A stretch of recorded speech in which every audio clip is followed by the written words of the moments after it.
नमस्कार दोस्तों, स्वागत है आपके अपने YouTube channel Rajiv competitive class में। दोस्तों आज की क्लास में जो हम पढ़ने जा रहे हैं वो आपका देखो बहुत ही इम्पोर्टेंट चैप्टर है और हमारे जीवन के लिए भी इम्पोर्टेंट है जल। जल ही जीवन है। अब जैसे ये जो जल है ये बड़ा इम्पोर्टेंट चैप्टर है क्लास 7 के लिए एनसीईआरटी बुक का।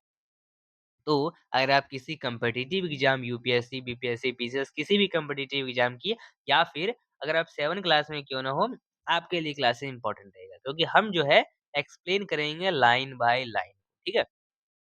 तो बिना समय गवाए स्टार्ट करते हैं जल के बारे में। जल क्या है? जल जो है वो हमारा जीवन है। जल नहीं है तो हम नहीं है। अब बात करें तो जल के बारे में सोचने पर आपके मस्तिष्क में क्या चित्र बनता है? सिंपल। आप नदी सोचते हैं, जलप्रपात सोचते हैं, वर्षा जो होती है, अपने नल के जल के बारे में सोचते हैं। बच्चे वर्षा से भरे गड्ढे में कागज की नाव तैराकर बहुत खुश होते हैं, आप भी किए होंगे बचपन में। दोपहर तक गड्ढे में जमा जल गायब हो जाता है, अब ये भी आप सोचते हो। अब वह जल कहाँ जाता है? ये जानना तो ज़रूरी है जल में। सूर्य के ताप के कारण जल वाष्पित हो जाता है और ठंडा होने पर जलवाष्प संघनित होकर बादलों का रूप ले लेता है। यहाँ से यह वर्षा हिम अथवा सहिम वृष्टि के रूप में धरती या समुद्र पर नीचे गिरता है। नहीं समझे? सिंपल सा बात यहाँ पर ये समझो कि ये प्रॉपर जो है आपको जल चक्र दिया गया, वाटर साइकिल जिसे कहते हैं हम। होता क्या है? मान लो कि एक बार जो है आपने पानी पड़ा, वो वर्षा आपका हुई ज़मीन पर, वो एक गड्ढे में जाके आई। होगे का होगा क्या? अब जो धीरे-धीरे यहाँ पर जो है जब वर्षा होना रुक जाएगी, जब धूप आएगा, धूप से जो है ये पानी जो है हीट होगा, हीट होने के बाद जो है इवेपोरेट हो जाएगा, वाष्प बन जाएगा। सिंपल सा बात है। वाष्प बन जाता है। अगर मान लो घर में चाय भी अगर बनाती है मम्मी आपकी, चाय बनाते हो, तो उसमें जो है होता क्या है कि जितना पानी डालते हो, उससे काफ़ी कम बचता है, ठीक है? यानी सिंपल सा बात है कि बहुत सारा जो है वो जलवाष्प बन के हीट करने के पर वो जलवाष्प हो जाता है, उड़ जाता है। ठीक उसी तरह से वो जलवाष्प उड़ के जो है एक संघनन बना के पूरा बादल बनाता है, फिर जब उसमें हीट ज़्यादा भारी हो जाता है, फिर वो वर्षा होता है। यानी ये प्रॉपर जो है रिसाइकल जो है चलते रहता है, चलते रहता है। ठीक है? बाकी हम कहते हैं जिस प्रकार प्रक्रम में जल लगातार अपने स्वरूप को बदलता रहता है और महासागरों, वायुमंडलियों एवं धरती के बीच चक्कर लगाता रहता है, उसे हम जल चक्र कहते हैं। हमारी पृथ्वी थलशाला के समान है, जो जल शताब्दियों पूर्व उपस्थित था, वहीं आज भी मौजूद है। जिस जल का प्रयोग आज हम हरियाणा के खेत में सिंचाई के लिए कर रहे हैं, हो सकता है कि वह सैकड़ों वर्ष पहले अमेजन नदी में बहता हो। समझ में आ रहा है? अलवन जल के मुख्य स्रोत जैसे नदी, ताल, सोते एवं हिमनद, महासागरों एवं समुद्रों का जल लवणीय होता है।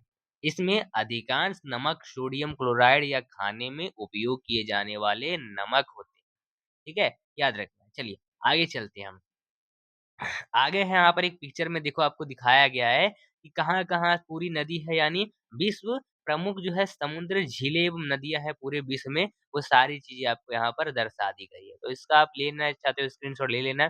पता है कि लवणता, लवणता हमने नाम सुना। अब जैसे लवणता जो है 100 ग्राम जल में मौजूद नमक की मात्रा होती है। महासागर की औसत लवणता जो है 35 भाग प्रति हज़ार ग्राम होता है। जल का वितरण कैसे होता है?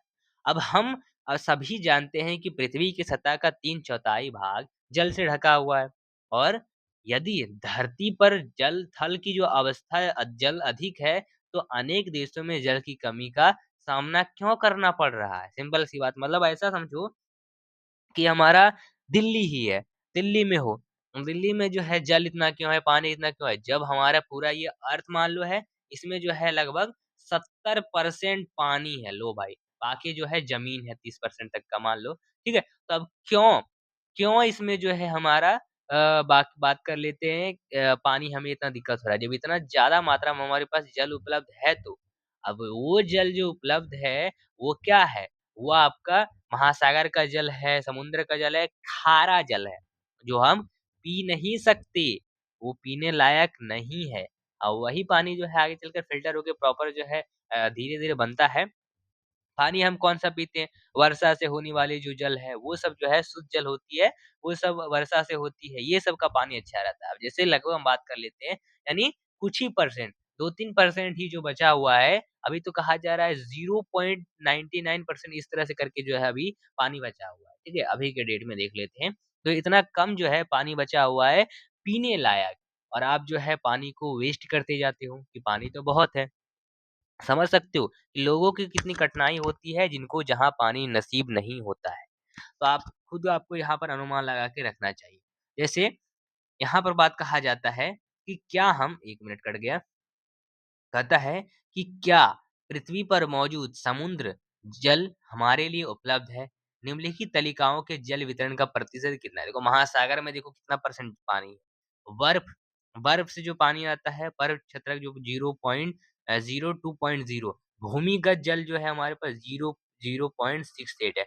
झीलों का जल, समुद्रीय जल, नमकीन झीलें, वायुमंडल, नदियाँ मतलब 100% में कुल यानी देखो इतना ज़्यादा जो है कम-कम पानी है। हम देखते हैं तो बड़ी मात्रा में लेकिन इतना कम परसेंटेज खुद समझ सकते हो। अब एक बार याद रखना जैसे इज़राइल है इज़राइल में है जो एक मृत सागर है। मृत सागर में लगभग 340 ग्राम प्रति लीटर लवणता होती है।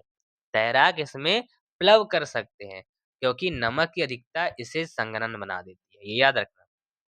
अब जैसे 2 लीटर जल लें, मान लें कि अब पृथ्वी की सतह पर जल की संपूर्ण मात्रा है और बर्तन से 2 चम्मच जल मापकर दूसरी कटोरी में रखें।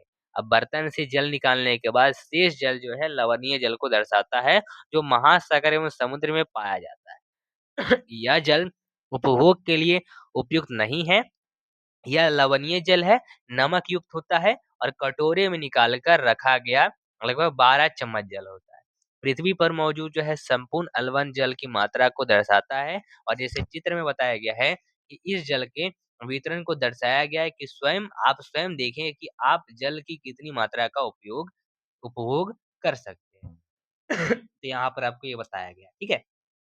आइए आगे हम देखते हैं कहता है जीवन के लिए जल अत्यधिक आवश्यक है प्यासे होने पर केवल जल ही हमारी प्यास बुझा सकता है ऐसा में आपको क्या ऐसा नहीं लगता कि लापरवाही से जल का उपयोग करने पर हम बहुमूल्य संसाधन को बर्बाद करते हैं और यहाँ पर एक आपको देखो प्रॉपर जो है किस तरह से प्रॉब्लम हुई है उन सभी में देखो आपको यहाँ पर काफी सारे न्यूज़पेपर में आया जल हमारे लिए क्यों महत्वपूर्ण है जल संरक्षण की कुछ विधियां आपको समझाना है जैसे अपने घर में अपने स्कूल में ये कहता है महासागरीय परिसंचरण जैसे समुद्र तट पर नंगे पैर चलने से कुछ जादुई सी अनुभूति होती है सही बात है पुलिन पर नम बालू, ठंडी पवन, समुद्री पक्षी, वायु में लवणीय गंध एवं लहरों का संगीत सब कुछ सम्मोहित करने वाला प्रतीत होता है।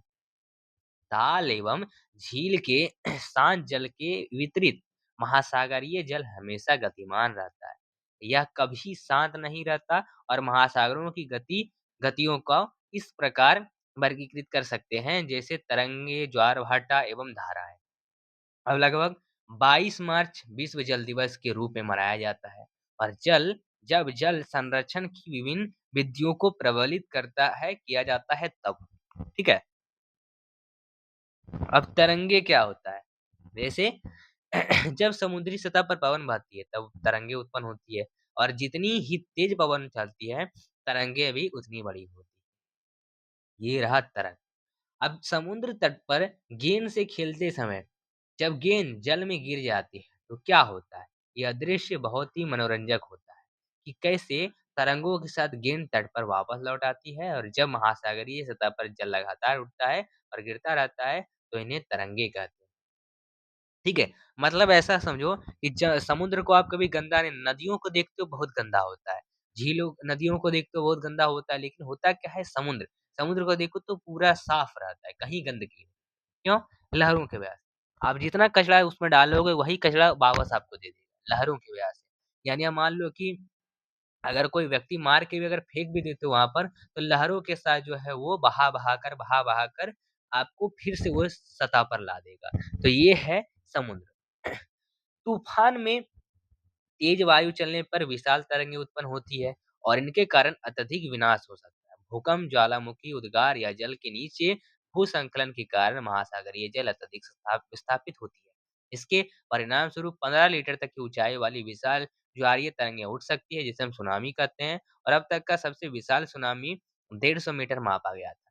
ये तरंगे 700 किलोमीटर प्रति घंटे से अधिक की जा सकती गति से चलती है। और 2004 के सुनामी से भारत के तटीय क्षेत्रों में अत्यधिक विनाश हुआ था। सुनामी के बाद अंडमान निकोबार द्वीप समूह में इंदिरा पॉइंट डूब गया था और सुनामी पृथ्वी का तांडव होता है। लगभग हुआ क्या था एक बार कि 26 दिसंबर 2004 को हिंद महासागर में सुनामी तरंगे अथवा भूस्त्रीय तरंगों के कारण अत्यधिक विनाश हुआ। ये तरंगे उस भूकंप का परिणाम था जिसका अधिकेंद्र सुमात्रा की पश्चिमी सीमा पर था। इस भूकंप की तीव्रता रिक्टर पैमाने पर 9.0 मापी गई थी। भारतीय प्लेट वर्मा प्लेट के नीचे धंस गई थी और समुद्र तल में अकस्मात गति उत्पन्न हो गई थी। इस कारण यह भूकंप आया और महासागरीय तल लगभग 10 से 20 मीटर तक विस्थापित हो गया और नीचे की दिशा में झुक गया। इस विस्थापन के कारण निर्मित अंतराल को भरने के लिए विशाल मात्रा में महासागरीय जल उसी ओर बहने लगा। फलस्वरूप दक्षिणी एवं दक्षिणी पूर्व एशिया के समुद्री तटों से जल हटने लगा। भारतीय प्लेटों की वर्मा की प्लेट के नीचे चले जाने पर जल वापस समुद्र तट की ओर लौट आया और यह सुनामी लगभग 800 किलोमीटर प्रति घंटा की गति से आया, जिसकी तुलना वैश्विक वायुयानों की गति से की जा सकती है। और इसके परिणाम स्वरूप हिंद महासागर के कुछ द्वीप पूर्णतः डूब गए और भारतीय सीमा का दूर दक्षिणी बिंदु इंदिरा पॉइंट जो अंडमान निकोबार द्वीप समूह के अ में स्थित पूरी तरह से ये डूब गया था। और जब सुमात्रा में भूकंप के अधिकेंद्र से तरंगे सुमात्रा की तरफ से अंडमान द्वीप समूह एवं श्रीलंका की ओर बढ़ी, तरंगों की लंबाई कम हो गई और जल की गहराई भी कम होने के कारण के साथ-साथ इनकी गति भी 700 से 900 किलोमीटर प्रति घंटा से 70 किलोमीटर प्रति घंटा तक कम हो गई। समुद्री तट से सुनामी तरंगे 3 किलोमीटर तक की गहराई तक गई, जिनके परिणामस्वरूप फलस्वरूप 10,000 से भी अधिक लोगों की मृत्यु हो गई और 1 लाख से अधिक घर प्रभावित हुए। भारत में आंध्र प्रदेश के तटीय प्रदेश, तमिलनाडु, केरल, पुदुचेरी तथा अंडमान और निकोबार द्वीप समूह सर्वाधिक प्रभावित हुए। यद्यपि पहले से भूकंप का अनुमान जो है लगाना संभव नहीं है, फिर भी बड़ी सुनामी के संकेत 3 घंटे पहले मिल सकते हैं। प्रशांत महासागर में प्राथमिक चेतावनी की ऐसी प्रणालियाँ क्रियाशील है, लेकिन हिंद महासागर में ये सुविधाएं नहीं। प्रशांत महासागर की तुलना में हिंद महासागर में सुनामी कभी-कभी ही आती है, क्योंकि यहाँ भूकंप क्रिया बहुत होती है, कम होती है। और एक देखो तमिलनाडु के तट पर सुनामी द्वारा विनाश किस तरह से दिया गया, ये पूरा फिगर आपको देखने को मिल रहा है, कितना खतरनाक होता है, ठीक है? अब एक ज्वार भाटा आता है। दिन में 2 बार नियम से महासागरीय जल का उठना एवं गिरना ही ज्वार भाटा कहलाता है। जब सर्वाधिक ऊंचाई तक उठकर जल तट के बड़े हिस्से को डुबो देता है, तब उसे ज्वार कहते हैं। और जब जल अपने न्यूनतम स्तर तक आ जाता है, तट से पीछे चला जाता है, तो उसे हम भाटा कहते हैं। जैसे ज्वार-भाटा फिगर में समझाया गया है। और ज्वार-भाटा लगने के कारण जो है हमारा देखो पृथ्वी, सूर्य और चंद्रमा इसमें आते हैं, इनका काफ़ी रोल होता है। देखो होता क्या है कि सूर्य एवं चंद्रमा के शक्तिशाली गुरुत्वाकर्षण बल के कारण पृथ्वी की सतह पर ज्वार-भाटे आते हैं। जब पृथ्वी का जल समुद्र के निकट होता है, तो उस समय चंद्रमा के गुरुत्वाकर्षण बल से जल अभिकर्षित होता है, जिसके कारण उसे ज्वार आते हैं। पूर्णिमा एवं अमावस्या के दिनों में सूर्य, चंद्रमा एवं पृथ्वी तीनों एक सीधी रेखा में आ जाते हैं और इस समय सबसे ऊंचे ज्वार उठते हैं। इस ज्वार को हम बृहद ज्वार कहते हैं। लेकिन जब चांद अपने प्रथम एवं अंतिम चतुर्थांश में होती है, तो चांद एवं जो सूर्य है उसका गुरुत्वाकर्षण बल विपरीत दिशाओं में महासागरीय जल पर पड़ता है। परिणाम स्वरूप निम्न ज्वार भाटा आता है और ऐसे ज्वार को भाटा को लघु ज्वार भाटा कहते हैं। ठीक है? ये देखो दिखा रहा है। बृहत ज्वार-भाटा एक इस तरह से आता है और एक आपका देखो लघु ज्वार-भाटा कुछ इस तरह से आता है। दोनों आपको फिगर यहाँ पर दर्शाया गया है। अब चलिए, अब आगे चलेंगे जैसे एक है उच्च ज्वार नौ संचालन के सहायक से होता है। ये जो है जल स्तर को तट की ऊँचाई तक पहुँचाता है और ये जहाज को बंदरगाह तक पहुँचाने में सहायक होता है। उच्च ज्वार मछली पकड़ने में भी मदद करते हैं और उस ज्वार के दौरान अनेक मछलियाँ तट के निकट आ जाती हैं। इसके फलस्वरूप मछुआरे बिना कठिनाई के मछलियाँ पकड़ पाते हैं और कुछ स्थानों पर ज्वार-भाटा से होने वाले जल के उतार-चढ़ाव का उपयोग विद्युत उत्पन्न करने के लिए भी किया जाता है। अब आगे चलते हैं महासागरीय धाराएँ। महासागरीय धाराएँ निश्चित दिशा में महासागरीय सतह पर नियमित रूप से बहने वाले जल की धारा है। महासागरीय धाराएँ गर्म या ठंडी हो सकती है और सामान्यतः गर्म महासागरीय धाराएँ भूमध्य रेखा के निकट उत्पन्न होती है एवं ध्रुवों की ओर प्रभावित होती है। ठंडी धाराएँ ध्रुवों या उच्च अक्षांशों से उष्णकटिबंधीय या निम्न अक्षांशों की ओर से प्रभावित होती हैं। लेब्राडोर महासागरीय धाराएँ शीत जल धाराएँ होती हैं, जबकि गल्फ स्ट्रीम गर्म धाराएँ होती हैं और महासागरीय धाराएँ किसी क्षेत्र के तापमान को प्रभावित करती है। गर्म धाराओं से स्थलीय सतह का तापमान गर्म हो जाता है। जिस स्थान पर गर्म एवं शीत धाराएँ मिलती है, वह स्थान विश्व भर में सर्वोत्तम मत्स्य क्षेत्र माना जाता है और जापान के आसपास एवं उत्तर अमेरिका के पूर्व तट इसके कुछ उदाहरण हैं। ठीक है? चलिए, आगे चलते हैं अपने टॉपिक पर। ये देखो आपको पूरा एक फिगर में दिखा गया किस तरह से महासागरीय धाराएँ हैं सारी, ठीक है? अब जहाँ पर गर्म एवं ठंडी जलधाराएँ मिलती है, वहाँ कोहरे वाला मौसम बनता है। इसके फलस्वरूप नौ संचालन में बाधा उत्पन्न होती है। तो हमने पूरा जो है जल का आखिर चैप्टर कंप्लीट कर लिया है। इसमें देखो वर्षण क्या है, जल चक्र क्या है, लहरों का ऊँचाई प्रभावित करने वाला कारक है, सारी चीज़ें अब जो है जितने भी है, इसको आप कमेंट में आंसर दे दीजिएगा या फिर खुद से बनाइएगा।